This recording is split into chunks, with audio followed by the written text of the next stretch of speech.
Selamat sore, selamat malam, selamat pagi teman-teman yang terkasih dalam Kristus semuanya. Shalom. Selamat berjumpa kembali dan selamat datang di acara bersama-sama dengan kami di PDK Maria Bunda Allah.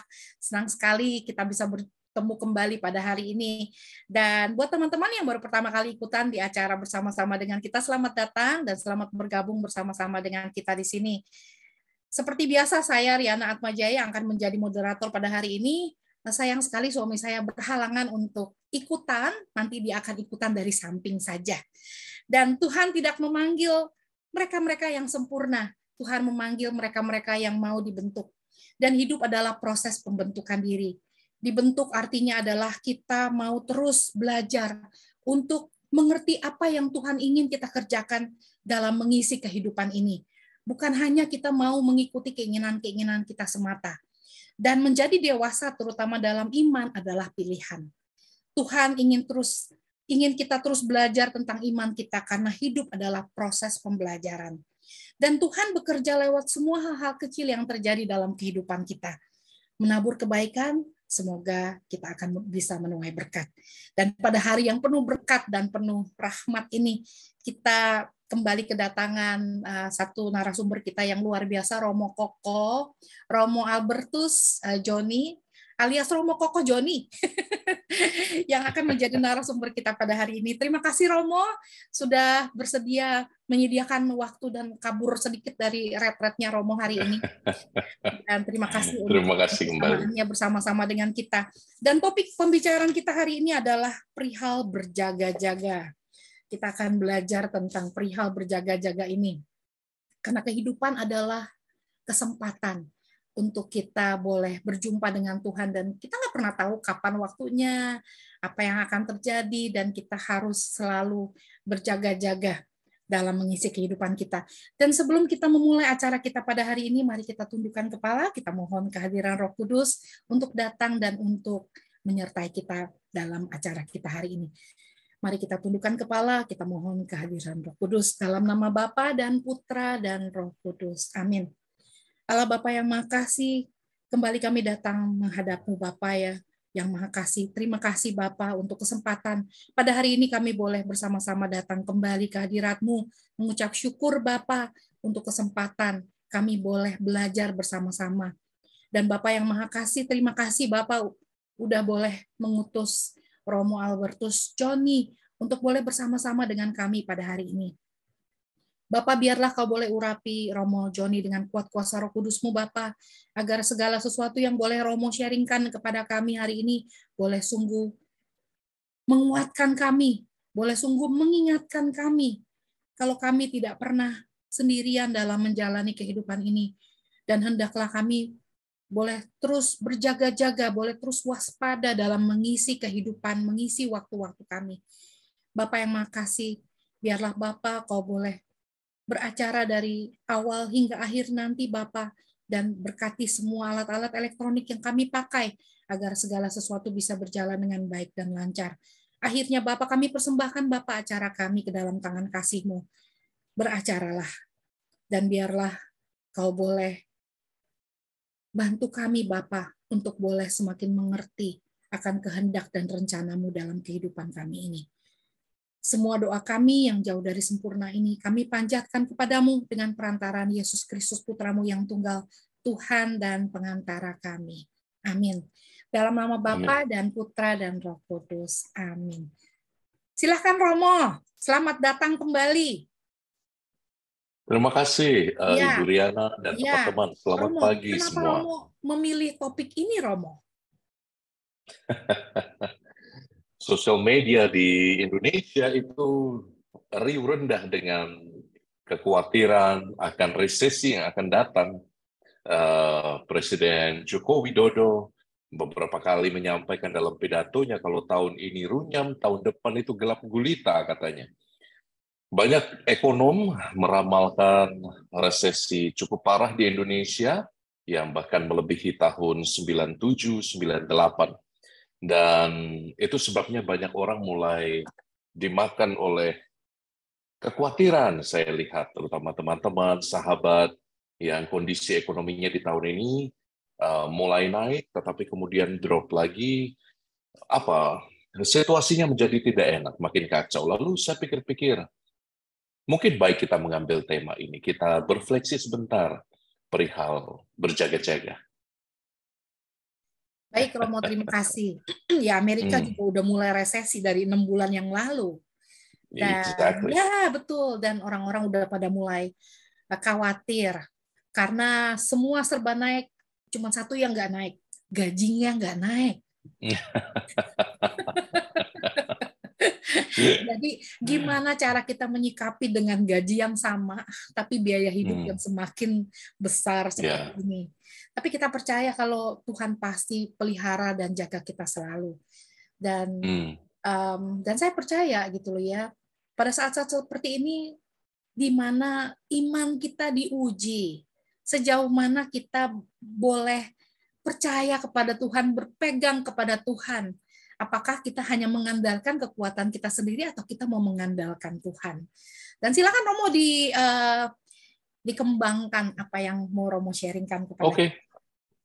Mungkin saya mulai dari cerita dulu ya.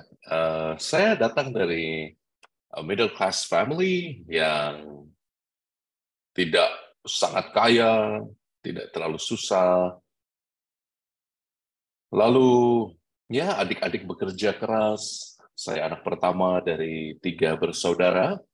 Adik-adik bekerja keras, belajar karena tidak banyak privilege yang kami dapatkan sebagai keluarga kelas menengah. Belajar, kemudian bekerja, berkeluarga. Dan ada titik di mana saya merasa khawatir dengan papa mama saya ketika mereka menjelang usia senja. Saat sebelum tabisan, saya menghadap mami saya. Saya sudah dapat pengumuman bahwa akan tabisan sebagai imam, lalu masih ada satu hal kecil yang mengganjal di hati saya. Apakah saya masih bisa berbakti saat nanti saya ditabiskan jadi romo? Ya gimana, istri tak ada, uang tak punya. Bagaimana mau membahagiakan papa mama? Lalu saya datang ke mami saya pulang sebentar sebelum retret. Kok senangnya pas retretnya kabur-kabur ya? Saya dari dulu ternyata senang kabur waktu retret. Saya menghadap mami saya dan saya share sama mami saya. Mami, saya mau retret tapi masih ada yang mengganjal di hati saya. Apa itu katanya? Saya bilang, mami, saya sering pikir tentang bagaimana papi mami nanti kalau sudah tua. Eh, Adik-adik masih merintis usaha, masih bekerja. Bagaimana kalau mami sakit, kalau papi sakit, siapa yang akan menjaga? Apalagi ketika itu penempatan saya sudah jelas ya, saya akan ditempatkan di daerah misi, di pelosok, di pedalaman perbatasan perbatasan Lampung dan Palembang, itu daerah hutan-hutan. Lalu ada kekhawatiran, ada kegelisahan. Siapa yang akan menjaga mami? Ini Koko besok jauh dan bukan hanya jauh, namanya daerah misi ya. Juga mungkin stipendiumnya kecil juga, nggak bisa nyangoni mami. Jadi saya khawatir, saya cemas. Mami saya itu kan sio macan, mungkin beberapa sudah tahu ya. Mami saya sio macan lalu keluar taringnya itu. Wah! Dan mami saya bentak saya. Koko, nggak usah pikir macam-macam kamu. Sejak kamu masuk seminari, mami sudah persembahkan kamu pada Bunda Maria. Kamu bukan anakku lagi, kamu anak Bunda Maria. Lalu saya menangis. Saya menangis karena sebesar itu iman ibuku yang sederhana. Mami saya tidak lulus SD, dia bekerja sejak masa kecilnya, berusaha memenuhi kebutuhan bersama rumah tangga karena pasca tahun 65, Anda tahu di Indonesia diskriminasi rasial itu makin menggila. Jadi mami adalah korban dari kondisi situasi politik ekonomi pada saat itu sehingga dia harus putus sekolah, sekolahnya dibubarkan dulu, sekolah Cina itu ya. sekolahnya dibubarkan pemerintah, kemudian diskriminasi rasial terjadi begitu parah. Mami saya, kakek saya kehilangan pekerjaan, nenek saya juga dikejar, dituduh sebagai supporter, dan lain-lain lah.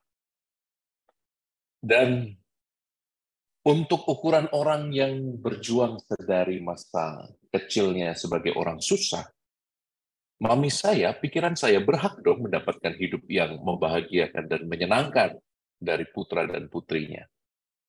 Tapi rupanya sebesar itu iman mami saya. Mami saya melepas saya menjadi imam dan mengatakan, saya bukan anaknya lagi, saya anak Bunda Maria. Pada saat itu saya sadar ya, ternyata saya yang sampai S2, pernah juga belajar S3, otak besar tapi iman kecil. Otaknya besar, hatinya kecil. Mami saya sementara yang tidak lulus SD itu punya apa? Punya pengharapan yang begitu besar pada Tuhan.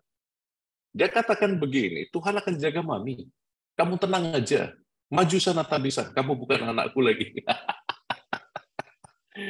Dan ya dan apa ya? Dan saya ingat betul kata-kata mami saya. Lalu pada saat saya tabisan, saya maju dengan mantap. Saya maju dengan hati yang tidak goyang lagi sampai sekarang. Kalau hati saya goyang, entah karena Riana lain, entah karena Florencia yang lain, mungkin saya akan ingat mami saya. Mungkin saya akan ingat imannya. Ketika saya tabisan, itu kan tangan kami dioles dengan minyak suci ya, dengan minyak krisma, tanda bahwa diurapi sebagai imam Allah. Lalu setelah diurapi kan tangannya dibungkus dengan satu kain yang namanya manutergium, dari bahasa Latin manus, tangan, penutup atau pembalut tangan. Lalu di kain itu dibordir ada nama saya, tanggal tabisan, lalu ada tanda salib.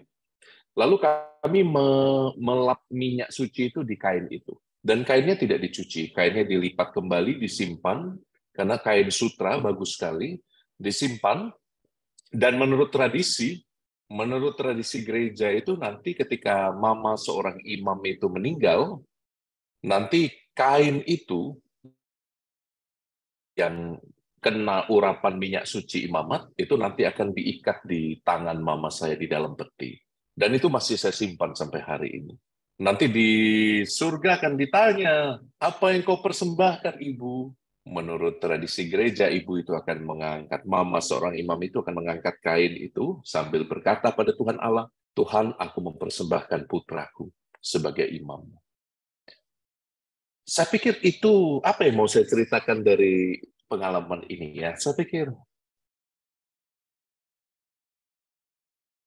tidak ada yang bisa menebak masa depan kita. Masa depan kita itu sesuatu yang tidak tertebak. Kata Hannah Arendt, filsuf Yahudi yang sangat terkenal itu, dia mengatakan ada dua sifat manusia, unpredictable dan irreversible. Tidak tertebak dan tidak dapat dikembalikan kalau buat sesuatu yang salah. Dan betul, masa depan, apapun lah, hidup manusia itu betul-betul unpredictable. Mungkin itu sebabnya kita seringkali cemas, kita seringkali khawatir dengan banyak hal. Mungkin kita seringkali kita juga merasa bahwa harus buat A, buat B, buat C untuk bersiap-siap. Dan boleh-boleh saja sih, dan sah-sah saja sih, valid juga sih untuk berjaga-jaga dan bersiap-siap. Bahkan dalam Injil kalau Anda membaca, ada banyak sekali momen di mana Tuhan Yesus mengatakan berjaga-jagalah, bersiap-siaplah. Setidaknya yang pertama itu Yesus meminta kita untuk berjaga-jaga dari pengajaran guru-guru palsu. Matius bab 16 ayat 6. Yesus meminta kita untuk berhati-hati, berjaga-jaga pada pengajaran orang Farisi yang hipokrit itu dari Lukas bab 12. Lukas bab 11 itu juga mengatakan, periksa hatimu, jangan-jangan cahaya yang dalam hatimu sudah berubah menjadi gelap. Berjaga-jagalah. Jadi seruan berjaga-jaga di tengah dunia yang tidak tertebak itu sah-sah saja, boleh-boleh saja. Bahkan Yesus sendiri mengatakan itu. Masalahnya, seringkali saya melihat bahwa perihal berjaga-jaga ini menjadi begitu manusiawi. Apa maksudnya? Kadang-kadang kita berjaga-jaga mengandalkan kepandaianku, mengandalkan kekuatan finansialku, mengandalkan sahabat-sahabatku yang lain, jejaringku. Aku mengandalkan pada akhirnya diriku sendiri. Aku mengandalkan aku, dan aku. Nah, pada titik inilah berjaga-jaga menjadi sesuatu yang tidak Kristiani. Kalau Anda ingin mengenal makna berjaga-jaga, silakan Anda ingat kembali ajaran Yesus yang begitu indah. Yesus tidak pernah melepaskan kata berjaga-jaga dengan perihal kekhawatiran. Yesus ketika mengajarkan manusia untuk berjaga-jaga, pada saat yang sama Tuhan Yesus mengingatkan bahwa manusia itu tidak berkuasa menambah sehasta saja pada jalan hidupnya. Tuhan Yesus mengingatkan bahwa lihat burung-burung di udara, mereka tidak menabur, mereka tidak menuai, tapi mereka makan dengan kenyang. Lihat bunga bakung itu, yang tidak memintal, yang tidak menumbuhkan kapas, tapi diberi Allah pakaian begitu indah. Jadi, Yesus sendiri ketika bicara tentang berjaga-jaga, selalu meletakkan konteksnya di dalam relasi dengan Bapa. Nah, ini yang bedanya tadi kita lihat dengan sikap berjaga-jaga yang manusiawi saja, yang mengandalkan aku, dan aku. Menangkap ya bedanya ya teman-teman ya.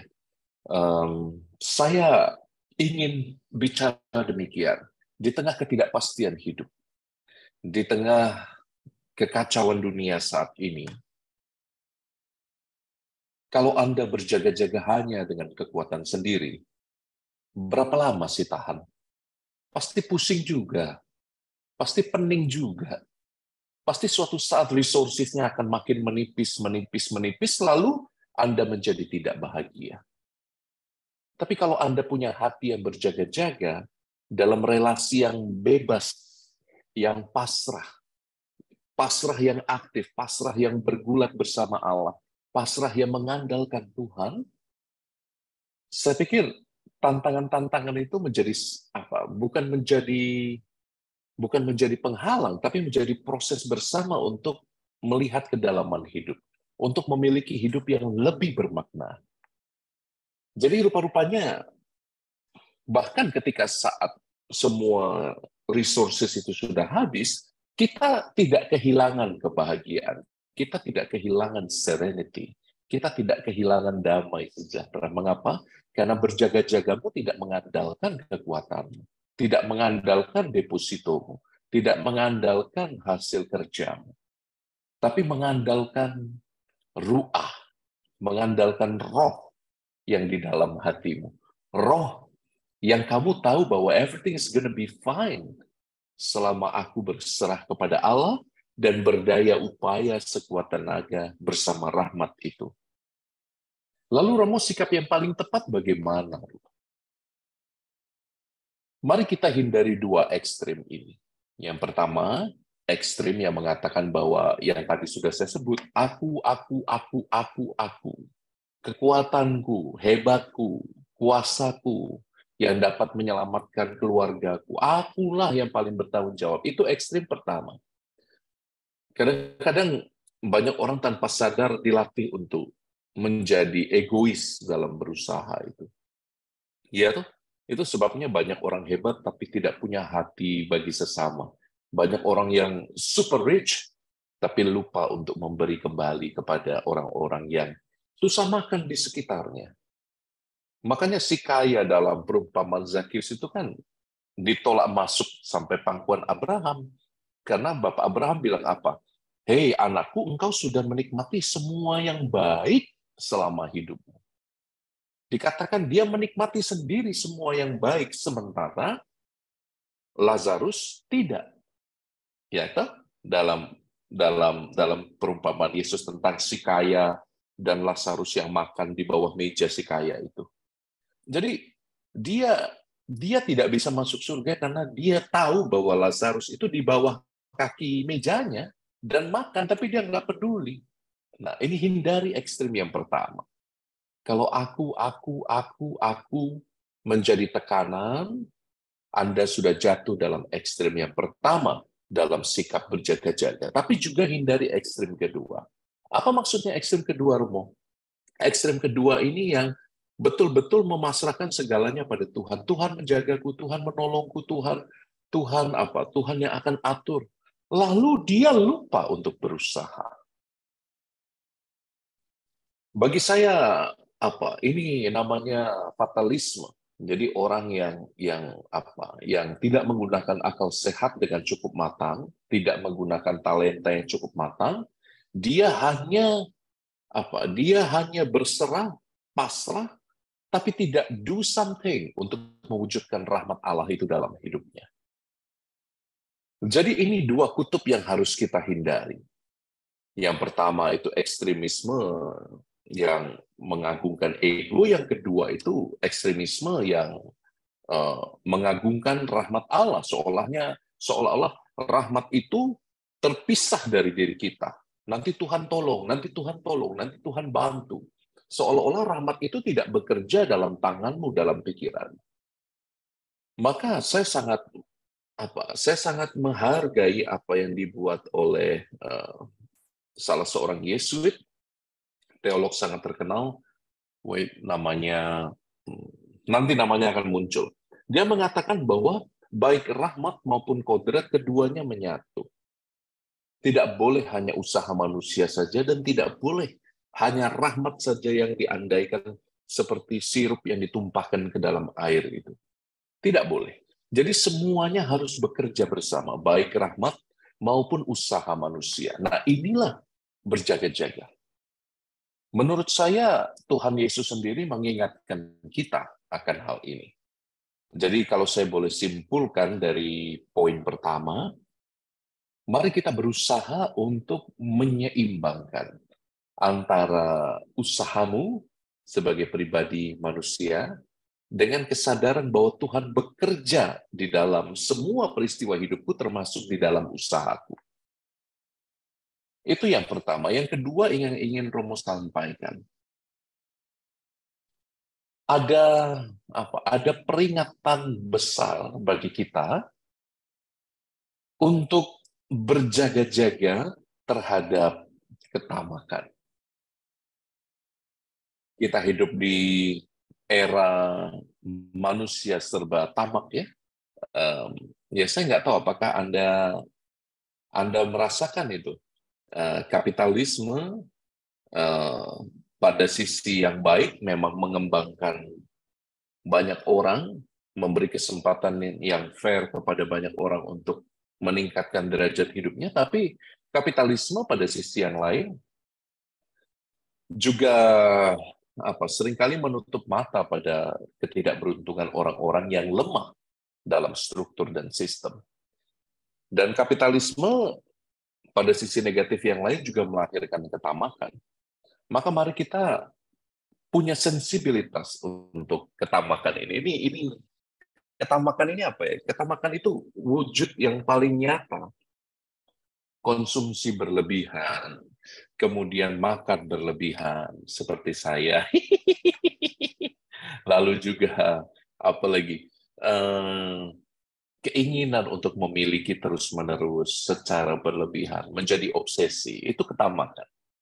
Nah, Tuhan mengingatkan kita, kalau engkau hendak berjaga-jaga, awasilah ketamakan.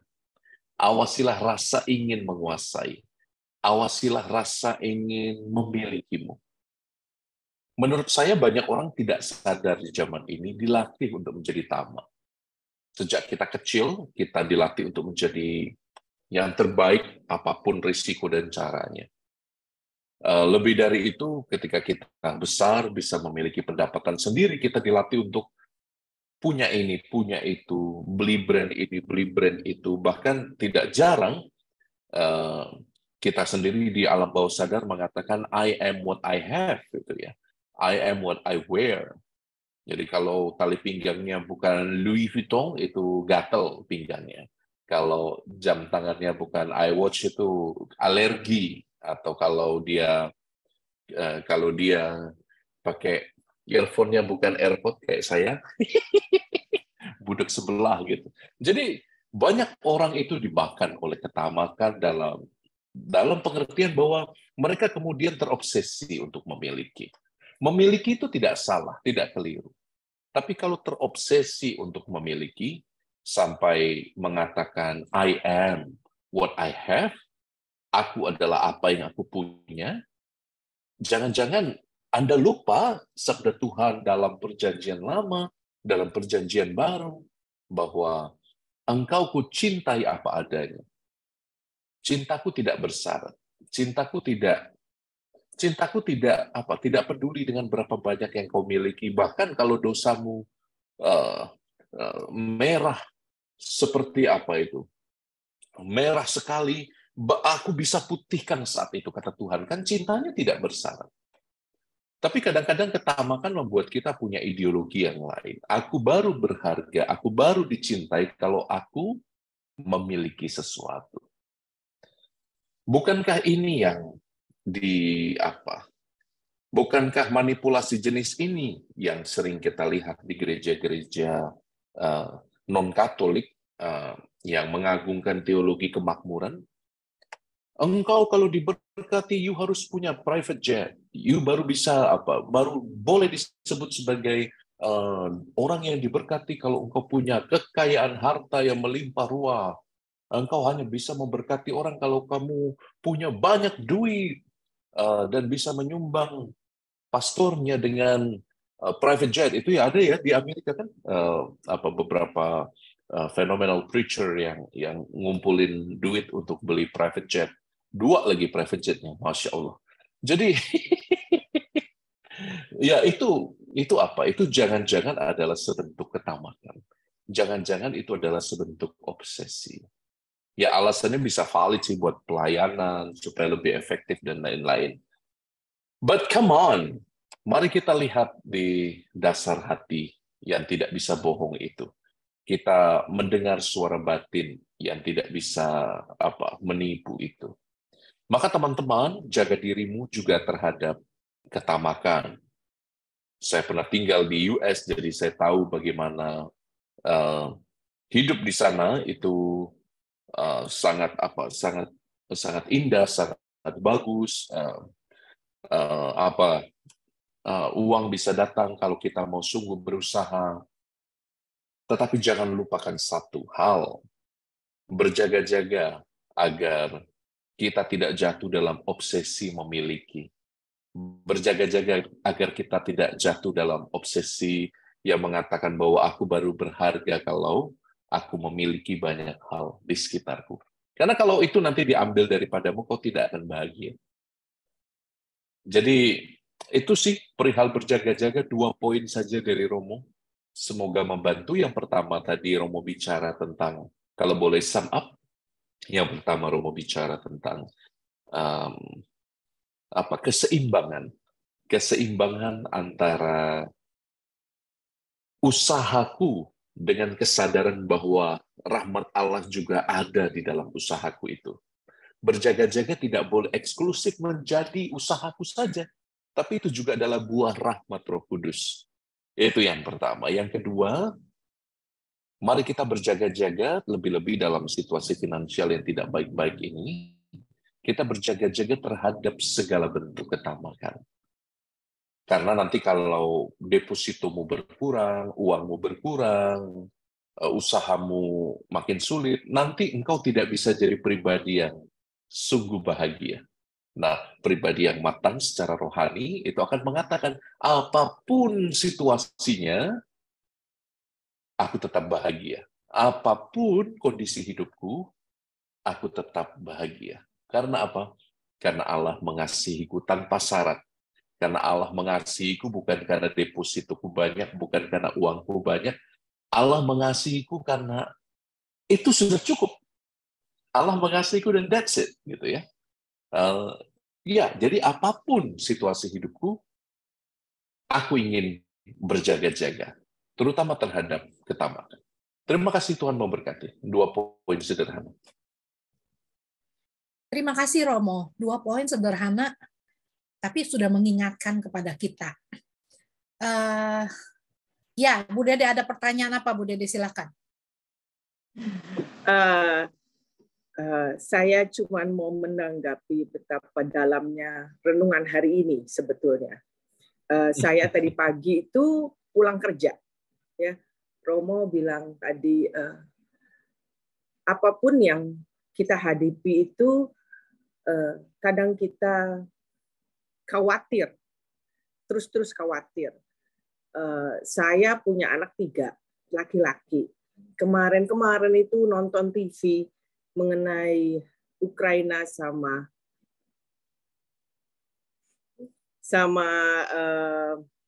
Rusia. Yeah. Di mana anak-anak laki-laki di Rusia lari karena takut kena draft. Tadi itu mau tidur tuh susah karena mikirin gini, aduh Tuhan, kalau sampai perang, anak saya mesti ikut draft, yang mana itu kan yang harus saya kasih, ya, ketakutan, ketidakberdayaan itu membuat kita cemas. Tapi kayak tadi Romo cerita tentang mama yang pasrah. Tuhan punya rencana yang lain dan Tuhan Tuhan tahu yang terbaik deh. So itu sangat menguatkan saya. Jadi apapun yang terjadi, Tuhan pasti punya rencana yang bagus. Apapun. Karena saya sempat mikir, kayak kita nih mau bantu-bantu Tuhan. Aku bilang ini, aduh Tuhan, kalau begitu nanti sampai kalau kena draft, Tuhan mungkin nggak ya saya yang gantiin anak-anak? Nggak, saya kalau perang mati nggak apa-apa. Tapi anak-anak jangan gitu. Gitu, Romo. Iya. Tidak mudah ya. Iya. Tidak mudah ya, Bu Dede, ya, kalau itu berkaitan dengan anak, itu berkaitan dengan orang-orang yang kita cintai. Tidak mudah, tidak mudah. I know, I can feel you. Ya. Bagian dari usaha untuk selalu siap dalam masa berjaga-jaga ini adalah dengan juga memikirkan hal yang paling buruk yang mungkin terjadi. Jadi bukan hanya bahwa Tuhan menyediakan yang indah di depan sana, tapi secara mental kita harus bersiap untuk yang paling buruk. Saya tidak katakan bahwa ini sebentuk nihilisme. Nihilisme itu artinya hidup itu tidak punya makna, hidup itu tidak life sucks, so accept it as it is, gitu ya. Saya tidak katakan itu. Bagian dari pendewasaan spiritual, kata guru rohani saya, adalah ketika orang mengalami salib, bergumul dengan salib, dan pada akhirnya bisa menjadi seperti Yesus yang mengatakan, Eloi, Eloi, lama sabachthani. Menjadi orang yang bahkan bisa punya kedekatan begitu intim dengan Bapa sampai mengatakan dan berani protes kepada Bapa, Bapa, mengapa engkau meninggalkan aku? Saya pikir ini kisah penyalipan, itu adalah kisah yang sangat dalam secara spiritual, menurut saya. Karena mengajarkan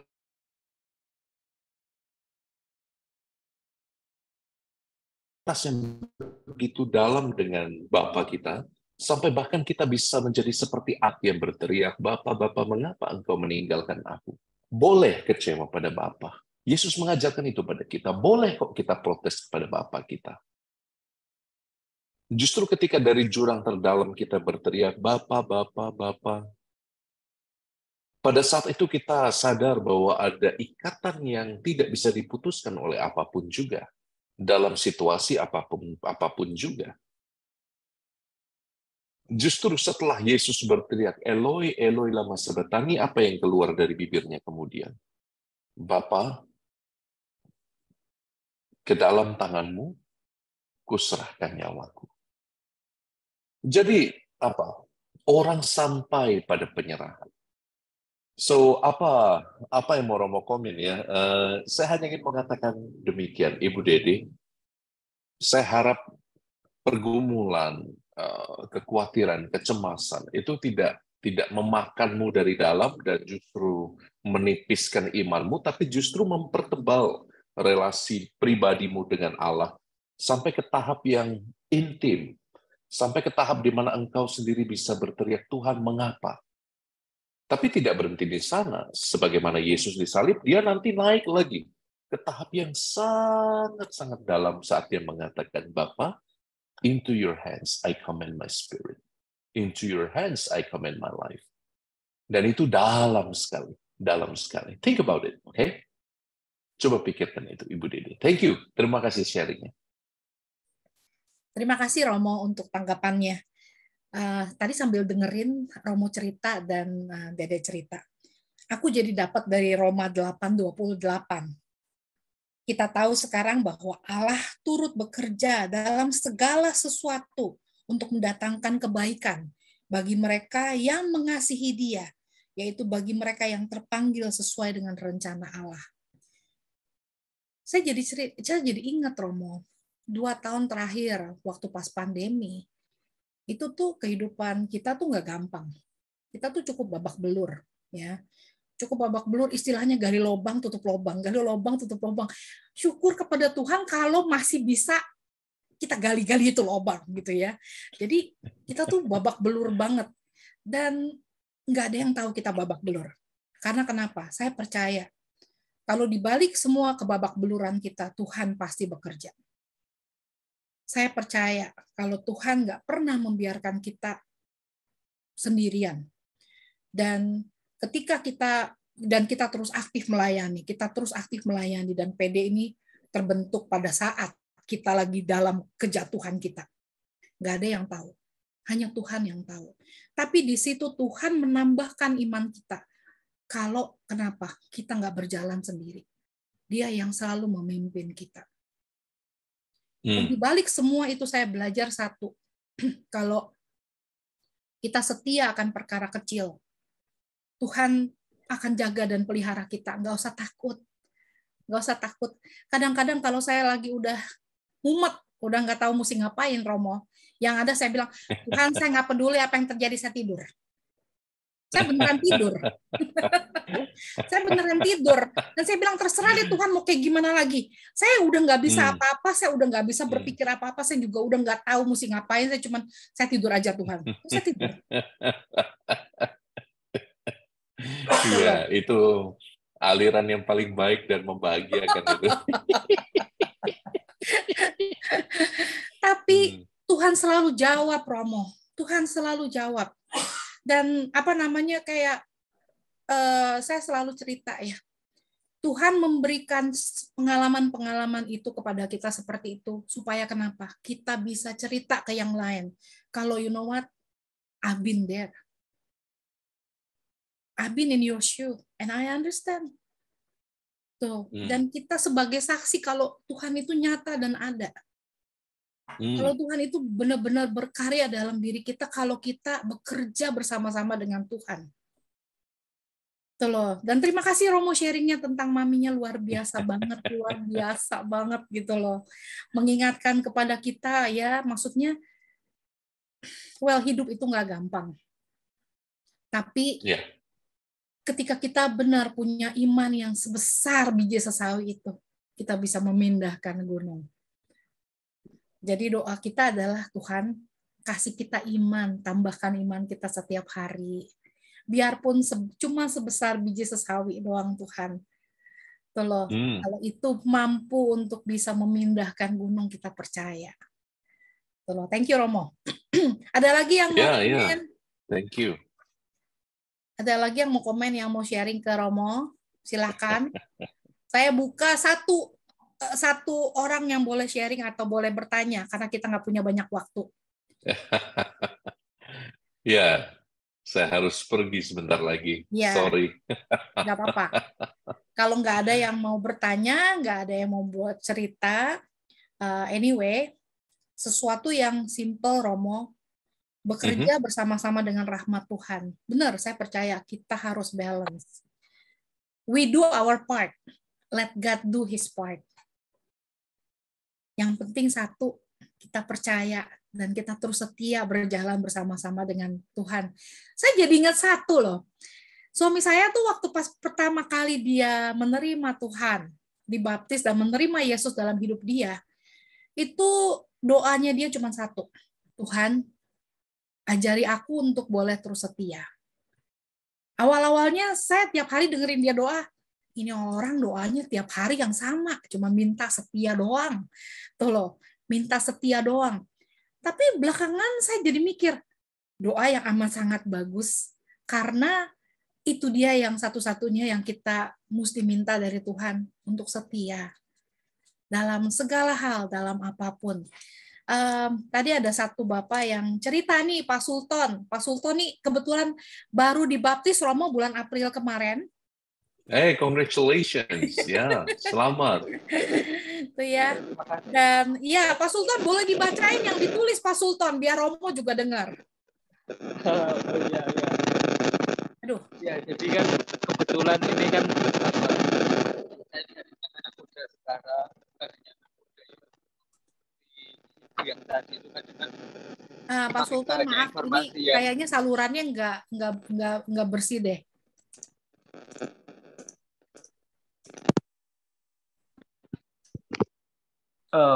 Jadi kebanyakan orang saat ini kan seringkali kan merasa khawatir ya karena banyak informasi yang beredar di sekitar kita, baik melalui media sosial, televisi, dan lain-lain, termasuk tadi perang, atau mungkin kita khawatir tentang masa depan kita.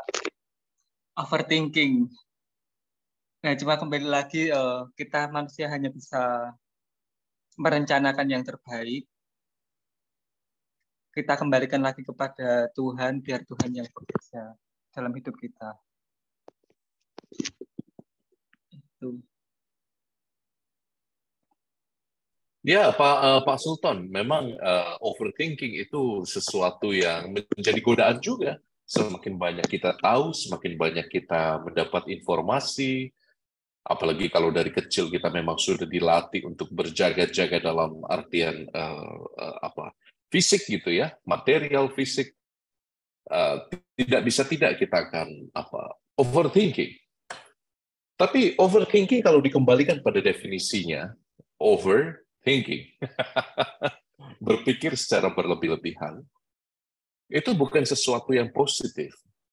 Berjaga-jaga secara terukur itu mungkin baik, berjaga-jaga secara wajar dengan batas yang dapat dimengerti oleh rasio dan akal sehat, itu mungkin perlu, tetapi kalau sudah overthinking, Anda tidak punya kapasitas untuk bergerak, karena Anda hanya berputar di kerumitan-kerumitan pikiran.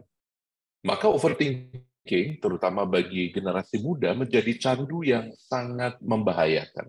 Menjadi candu di kalangan anak muda saat ini karena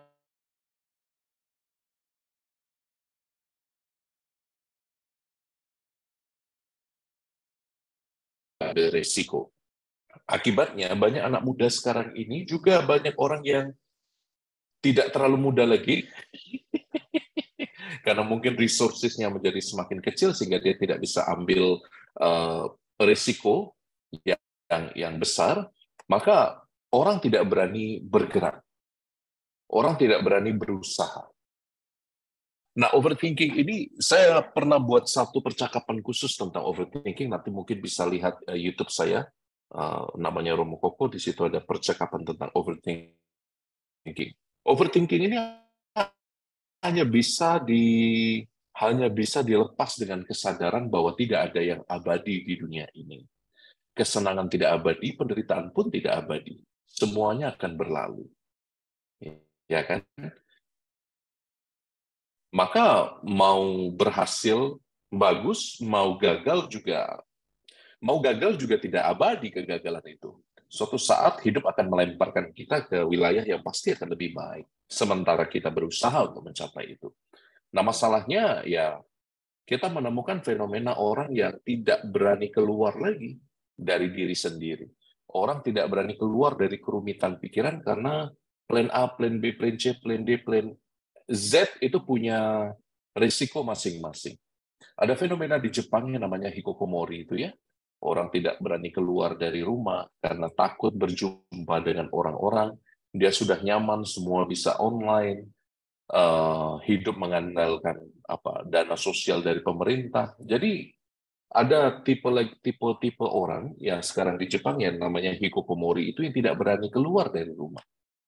Sebagian disebabkan selain oleh isu kecemasan, tapi juga disebabkan oleh overthinking. Maka mengatasinya tidak lain tidak bukan yaitu menyadari bahwa tidak ada yang abadi di dunia ini, bahwa semua risiko, semua perkara dapat kutanggung dalam Kristus Yesus, junjungan kita, dan bahwa bahwa selama kita mengusahakan yang terbaik dan berjalan sebagai komunitas, selalu akan ada bantuan dari Tuhan melalui tangan-tangan orang yang sayang pada kita. Ini sebabnya kita perlu sadar bahwa kita berjalan tidak pernah sendiri. Saya sangat suka dengan moto Liverpool itu. You will never walk alone itu ya. Walaupun grup favorit Romo tetap Manchester United dong. Tapi Liverpool itu punya moto yang sangat menyenangkan itu. You will never walk alone. Engkau tidak pernah berjalan sendiri. Dan itu moto Kristiani. Itu moto yang sangat Kristiani. Sebagian besar dulu pada awalnya Liverpool FC dan MU itu isinya orang-orang Katolik. Jadi bukan tanpa alasan mengapa moto itu dipilih. Engkau tidak akan pernah berjalan sendiri. Maka dari itu, ikutlah dalam kegiatan berkomunitas, ikutlah dalam kegiatan menggereja. Kita tidak akan pernah menjadi orang Kristiani yang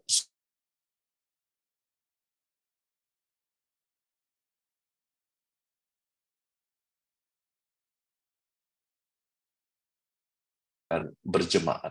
Panggilan hidup berkristiani, saya ulangi, adalah panggilan hidup yang berjemaat, yang berkomunitas, yang mengundang Anda untuk tumbuh dalam komunitas. Maka overthinking itu juga bisa diatasi dengan hidup berkomunitas yang mendalam. Nah, sayangnya hidup berkomunitas kita, apalagi di negara-negara besar seperti Amerika, itu tidak berani masuk sampai ke dalam yang hal-hal intim. Privasiku dong. Kita relasinya hanya di kulit saja, tidak berani di lemak-lemaknya ini kan, hanya di kulit saja.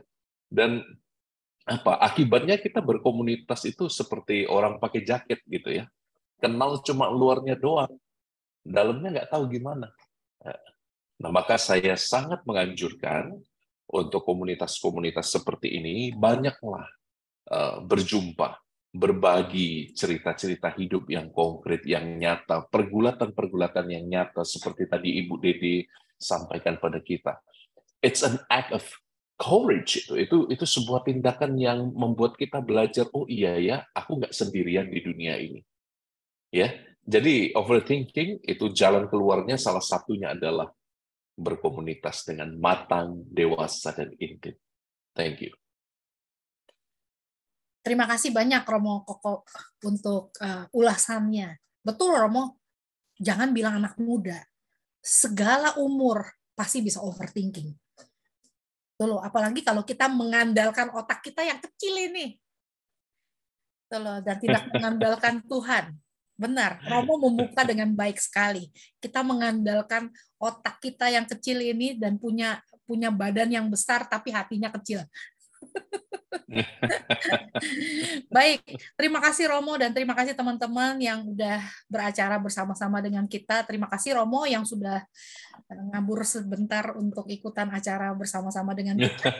Dan sorry hanya sebentar ya kali ini ya. Terima kasih Romo sebentar tapi padat dan berguna gitu ya. Baik, sebelum kita akhiri, saya akan seperti biasa saya mengundang teman-teman bagi yang terpanggil untuk memberikan persembahan kasih untuk Romo Joni dan karya Romo. silakan mengirimkan Zelle ke Riana buat yang di Amerika di 650-580-3488. Atau buat yang di Indonesia bisa ditransfer ke akun Yosi Santoso di BCA Cabang Semarang, akun number 18222222077. Dan tolong dikirimkan bukti transfernya ke saya di nomor yang sama. Jadi saya tahu siapa-siapa yang mengirimkan uang ke akun di Jakarta, dan 100% semua persembahan kasih yang teman-teman persembahkan kita akan berikan untuk karya dan ministry dari Romo Albertus Joni. Terserah terima kasih. Bagikan ke siapa. Ke anak-anak, saya jadi kepala sekolah yang galak sekarang ini. Nggak cocok, mau nggak, kurang galak. Baik, terima kasih teman-teman semua, dan sebelum kita akhiri acara kita, ini ada satu komen dari Bapak Hieronymus. Pak Hieronymus, di-unmute dan ngomong sendiri Pak Hieronymus, jangan tulis di chat aja. Dia cuma bilang everyone is beautiful in their way because God make no mistake. Ya, Tuhan tidak pernah bikin salah. Puji Tuhan, Tuhan kita nggak pernah bikin salah. Baik, kita akan akhiri acara kita pada hari ini, dan kita mohon berkat dari Romo. Boleh, Romo? Baik, saudara-saudara, kita doa dulu ya. Ya. Dalam nama Bapa dan Putra dan Roh Kudus. Amin. Tuhan, Engkau mengajarkan kami hari ini untuk berjaga-jaga. Bukan dengan kuat, bukan dengan hebat, bukan dengan kuasa kami. Tetapi hanya dengan mengandalkan Engkau, kami dapat berjaga-jaga dengan lebih utuh, lebih penuh, lebih bahagia dalam hidup. Kali ini Tuhan, kami ingin berterima kasih untuk kecemasan, untuk kekhawatiran, untuk semua yang menggetarkan hidup kami. Kami ingin klaim kembali semua kecemasan hidup kami, kekhawatiran hidup kami. Kami ingin klaim semuanya sebagai kesempatan untuk menjadi lebih intim, lebih dekat dengan Engkau. Tuhan, Kau tahu, tangan kami hanya 2, pikiran kami begitu kecil. Bantu kami, Tuhan. Engkau sendiri mengundang kami untuk terus minta, dan minta. Maka beranikan kami, Tuhan, untuk menundukkan kepala, merendahkan hati, dan belajar meminta kepadamu. Kami ingin minta hidup yang bahagia. Kami ingin minta rezeki yang berkecukupan. Kami ingin minta kesehatan, kekuatan. Kami juga ingin berani meminta supaya hidup kami diarahkan pada tujuan penciptaan kami. Berbahagia bersama Engkau di sini dan kelak di surga. Terima kasih untuk sesi yang indah ini. Berkati tiap peserta yang hadir, berkati tiap kekhawatiran, berkati setiap rasa tidak nyaman, berkati setiap rasa tidak aman. Kami yakin dan percaya Tuhan, di dalamnya Engkau hadir juga, di dalamnya Engkau meneguhkan, karena Engkau selalu mendatangkan kebaikan bagi kami yang mengasihi-Mu. Kami haturkan doa ini demi Kristus Tuhan dan pengantara kami. Amin. Amin. Tuhan bersamamu. Dan bersamamu juga. Saudari-saudaraku, juga orang-orang yang Anda kasihi, diberkati dengan berkat Allah yang Maha Rahim, Bapa dan Putra dan Roh Kudus. Amin. Amin. Amin. Terima kasih banyak, Romo. Terima kasih banyak, Romo. Luar biasa. Kita dengan tema yang lebih seru ya, Romo ya. Terima kasih, Romo. Terima kasih ya, Romo. Buat pelayanan, Romo. Thank you. Salam sehat semua. Tuhan berkati. Sampai ketemu, Romo. Terima kasih, Bye semua. Oke. Tuhan memberkati. Tuhan memberkati, Romo. Terima kasih, Romo. Sampai ketemu lagi nanti. Thank you. Bye-bye. Baik.